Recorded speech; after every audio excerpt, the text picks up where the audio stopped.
Love can be a mask worn by those who seek only to take. Some wear it to drain bank accounts. Others wear it to feed their egos or bend reality to their will. For the one caught in the trap, every emotion feels authentic, every promise real. But when that facade finally crumbles, the fallout can be catastrophic.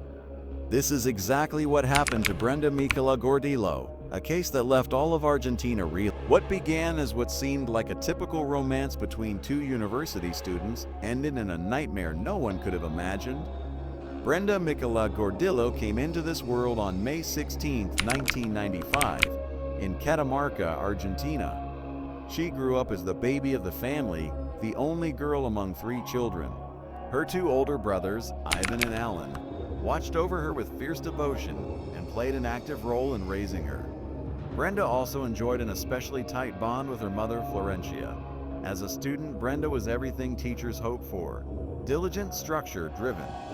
She navigated social situations with ease, made friends effortlessly, and approached conflict not with hostility but with reasoned conversation. These qualities pointed her naturally toward psychology, a path she committed to early on. Beyond academics, Brenda poured energy into dance and gymnastics, discipline she'd embraced since she was small. The spotlight never intimidated her. She thrived in school theater productions, and her genuine warmth drew people to her constantly. Classmates sought her counsel, valuing her perspective and emotional intelligence. After completing high school, she gained admission to a respected university in the city, where she focused on psychology with a concentration in conflict resolution and negotiation. Professors quickly recognized her exceptional abilities and predicted a brilliant future ahead. But tragedy altered her trajectory. In her penultimate year of university, Brenda received the kind of phone call that shatters worlds. Her brother delivered the news. Their father had died suddenly from a heart attack. The shock reverberated through the entire family. But their mother bore the heaviest burden, now alone in the family home. By this point, both of Brenda's brothers had married and established separate households, while she remained in Buenos Aires finishing her studies.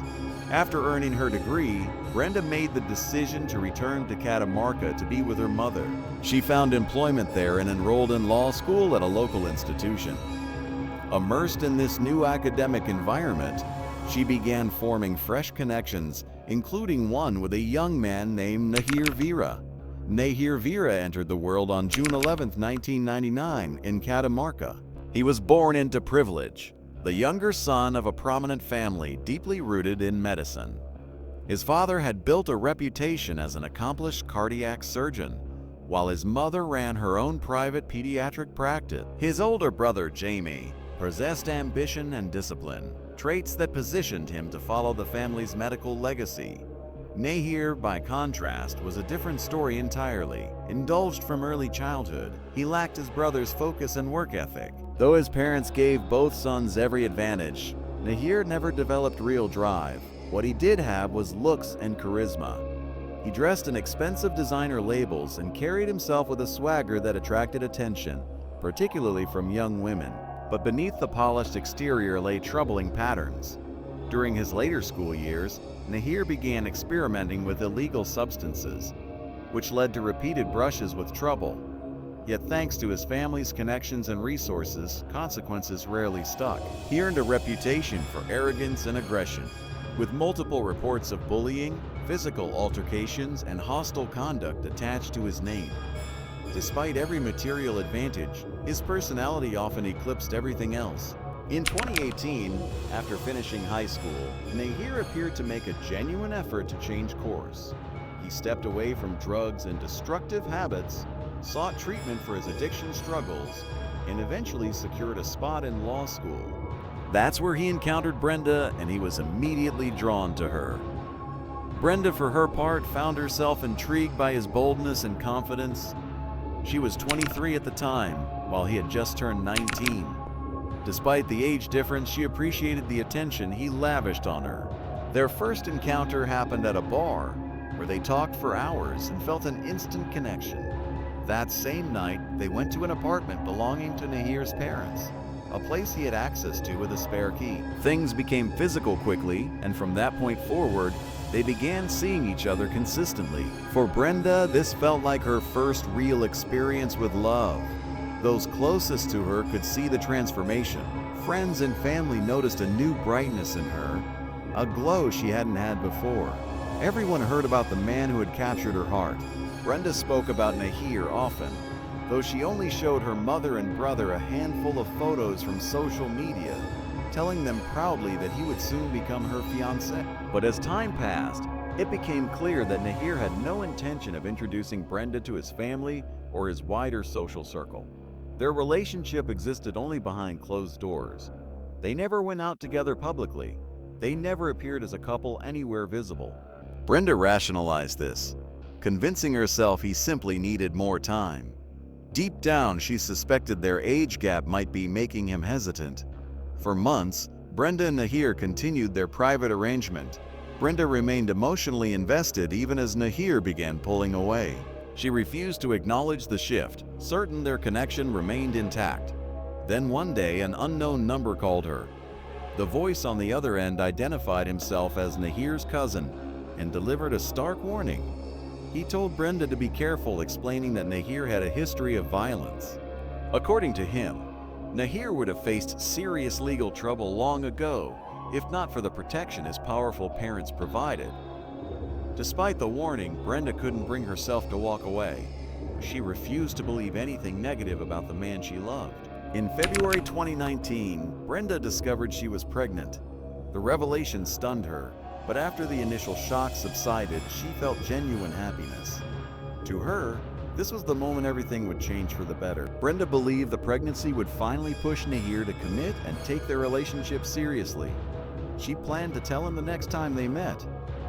When she shared the news, Nahir went silent at first, then erupted in anger. He told her flat out he wasn't ready to be a father and that a child didn't fit into his life. He even offered to pay for an abortion if she agreed to terminate. Brenda refused firmly. She explained that due to her health issues, the pregnancy felt like a miracle, something she couldn't let go of. The argument intensified, and Nahir told her it would be best if they ended things entirely. Though they stopped meeting in person, they continued communicating through social media. During this time, Brenda confided in a close friend, saying she missed him terribly and still hoped they might reconcile. She even admitted she loved Nahir more than anyone else. Then in late February, Nahir finally reached out by phone. He suggested they meet in person to discuss everything calmly. Brenda was ecstatic. She believed this meant he had changed his mind. When she told her best friend the news, her friend reassured her that everything would work out. The meeting was scheduled for the night of February 28, 2019. That evening, Brenda attended a classmate's birthday celebration. Afterwards, she went to Nahir's apartment. She never left. When Brenda failed to show up for classes the next day, March 1st, alarm bells went off immediately. Brenda was known for being dependable, and suddenly no one could reach her. She had told her mother she wouldn't be home that night because of the party, but hadn't clarified whether she'd be staying with a friend or with Nahir. At first, her mother wasn't overly concerned, assuming Brenda would head straight to class the next morning like always. It wasn't until that afternoon, when the university called asking about Brenda's absence, that panic set in. Her family and friends launched an immediate search, knowing it was completely out of character for Brenda to vanish without telling anyone. Still, there was a slim thread of hope. Maybe she'd simply lost track of time while spending the night with Nahir. But while Brenda's loved ones frantically searched, something happened that extinguished all hope. On the morning of March 1st, 2019, Nahir Vera walked into the Catamarca police station accompanied by his father and 2 attorneys. What he revealed next would shatter everything. Nahir stated he wanted to confess to a tragic incident from the previous night. He was escorted to a private interrogation room where he recounted his version of events. Though visibly unsettled, he spoke with composure and confidence. Nahir claimed he had arranged a casual sexual encounter with a woman he knew, someone he'd been with before in similar no-strings attached situations. But that night, things went wrong. They argued, and he told her to leave immediately. The apartment had 2 floors connected by stairs. According to Nahir, during the heated exchange, Brenda stepped backward, lost her footing, and tumbled down the staircase. He said he tried to grab her but was too late. When he reached her at the bottom, she wasn't moving. He claimed he attempted to help, but she was already gone, killed by a neck injury from the fall. Panicked by the realization that he was responsible, Nahir said he made a horrific choice to cover it up. Consumed by fear, he decided to destroy the evidence. He claimed he saw no other option, so he dragged Brenda's body to the outdoor grill on the apartment patio. He retrieved lighter fluid from a cupboard, doused her remains, and lit a match. Flames erupted instantly, but the thick smoke and towering fire quickly became unmanageable. That's when Nahir realized the situation was spiraling beyond his control. A neighbor in the adjacent unit, noticing unusual activity, glanced out his window and was surprised to see someone grilling in the middle of the night. When Nahir spotted him watching, he smiled casually and waved. Later in court, the neighbor testified that Nahir appeared completely relaxed, almost cheerful, with no hint of distress. The neighbor never alerted authorities. Meanwhile, Nahir quickly discovered that a backyard grill was nothing like a crematorium. His attempt to destroy the evidence was failing. Realizing he couldn't dispose of the body this way, he brought the remains back inside. Using a large kitchen knife, he severed the lower half of the body from the upper half. He packed the dismembered remains into trash bags, placed them in boxes, and loaded them into his vehicle. Nahir still didn't have a solid plan for disposal. As he drove aimlessly, he made a series of impulsive choices. He came across a roadside dumpster and decided to discard the lower portion of the body. As for the upper half, he kept driving outside the city until he reached a small ravine near the road.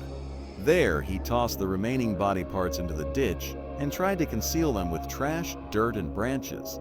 As he walked back to his car, he was nearly caught. A police vehicle approached, curious why a car was parked on the roadside so late.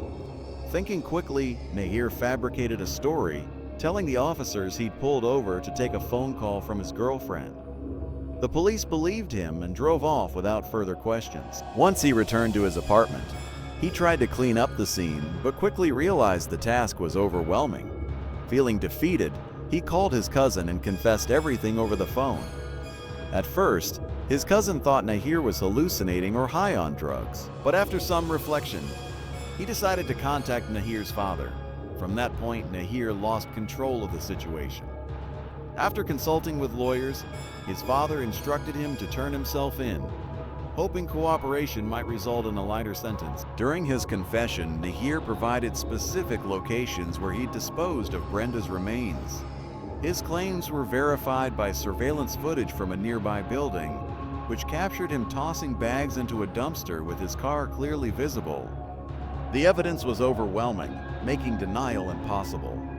Investigators quickly located the second box in the ravine, and forensic specialists were brought in immediately to examine the remains. What they discovered was deeply disturbing and completely contradicted Nahir's story. Despite the body being severely burned and dismembered, there were no injuries consistent with falling downstairs, no broken bones, no trauma one would expect from such an accident. Most tellingly, Brenda's neck showed no damage whatsoever, despite Nahir's claim she died from a neck injury. Instead, the autopsy revealed something far more sinister. Her throat cartilage had been crushed, a clear sign of manual strangulation. The injuries indicated deliberate, forceful pressure applied without gloves, pointing to a violent and intentional act. The official cause of death was determined to be asphyxiation by mechanical means. Brenda had been deliberately strangled to death, but the horror didn't end there. Fibers discovered in her mouth were later confirmed to match her own scarf, meaning something had been forcibly stuffed into her mouth to silence her before the strangulation. Adding to the grim picture, investigators found fresh scratch marks on Nahir's hands, clear proof that Brenda had fought back with everything she had. The forensic evidence left no room for doubt. This wasn't an accident, it was brutal intentional violence. As the devastating news reached Brenda's family and friends, yet another disturbing detail emerged. One of the most discussed aspects of the case was Brenda's supposed pregnancy, something Nahir had conveniently left out of his initial confession. When questioned by investigators, he claimed Brenda had been using the pregnancy to manipulate him, pressuring him by telling others she was expecting to get what she wanted. According to Nahir, their relationship was purely physical with zero emotional substance. He insisted they'd never discussed reconciliation, let alone starting a family. He told detectives that when Brenda informed him of the pregnancy, he immediately offered to pay for an abortion, but she refused. Their disagreement escalated, and on the night of the killing, Brenda not only insisted on keeping the baby, but also asked him to marry her. Nahir claimed this enraged him, leading to the fatal act. However, a critical flaw in his narrative was soon exposed. The autopsy confirmed Brenda was not pregnant at all. If Brenda was using pregnancy as leverage, it wasn't based on deliberate deception because there was no actual threat. But as investigators dug deeper, they uncovered an even more surprising detail. Brenda had known since childhood that she was medically unable to conceive due to a health condition. This raised a crucial question. Why would she tell Nahir she was pregnant? The answer came from Virginia, one of Brenda's closest friends, who provided critical insight during questioning. According to her, Brenda genuinely believed she might be pregnant. She'd missed her period and felt unwell, and in her excitement, she convinced herself the doctors had been wrong. She was thrilled by the possibility, viewing it as a miracle. But when she told Nahir the news, he didn't respond with support or joy. Instead, he distanced himself and ended the relationship. Brenda never made the news public, confiding only in her two closest friends. She never had the chance to visit a doctor to confirm whether she was pregnant, nor did she share the news with her mother. According to Virginia, Brenda had no intention of deceiving or manipulating Nahir. She truly believed she was expecting and had started imagining a future with him. On the same day Nahir confessed to authorities, he also suffered a gunshot wound. He claimed it was accidental. Nahir insisted he was so overwhelmed and in shock after the incident that he couldn't think clearly, which led him to take such extreme and gruesome actions. He repeatedly stressed that their relationship had never been serious, that it was purely casual with no obligation. However, under Argentine law, crimes committed within the context of a romantic or domestic relationship are treated far more severely, as the victim is considered especially vulnerable. Victims in close relationships often trust their partners and don't view them as threats, leading to reduced vigilance and self-protection. If the court determined Brenda and Nahir were in a committed relationship, the judge could impose a harsh sentence, potentially even life imprisonment. But if Nahir could convince the court their involvement was purely casual and devoid of emotional attachment, the penalty could be significantly reduced to a maximum of 15 years. This distinction became the foundation of the defense strategy led by attorneys hired by Nahir's father. They worked aggressively to portray the relationship as non-existent beyond occasional encounters.